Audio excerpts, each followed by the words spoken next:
Hi, my name is Natalie, and today I will be analyzing the work of a third grade student. Over the course of a few observations, I found that this student was making common errors with regrouping three-digit numbers during addition problems. She had previously demonstrated consistent ability to add two-digit numbers. However, these skills were not transferred over into three-digit addition. As you can see here, this is her demonstrating her ability to count out 10 ones and regroup them to a tens and then count what her answer was. She was able to do this in these two examples here as well as on many other worksheets that she had been doing with the rest of the class. Um, However, you can see on this next worksheet that when there began to be hundreds. She was not able to regroup more than once, it seemed. As for example, number 2, you can see that she regrouped 10 ones and then carried it to a tens. And then when she needed to regroup the tens to 100, she drew her arrow that she knew she had to. However, she did not actually draw another one. So the steps were just not completely were not completed by the student.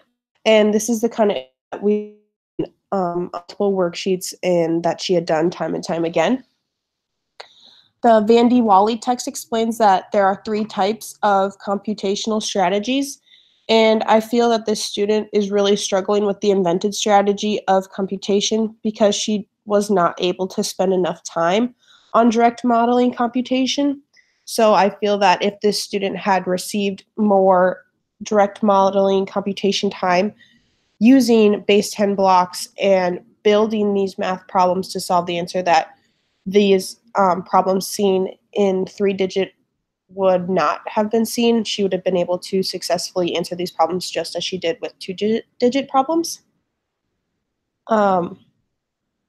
So my suggested recommendation for remediation would be to extend the working time with direct modeling. So this student definitely needs more time building the math problems as seen in here. So she needs time to use those base 10 blocks and do problem over and problem until she understands what the answer should look like and how to do those problems more consistently. The Van D. Wally text explains that the use of manipulatives provides students who are not yet ready for other methods with a way to explore the same problems as classmates. So this would make sure that the student isn't continuing to fall behind and she's able to answer the same problems as her classmates, just a step behind, which is okay.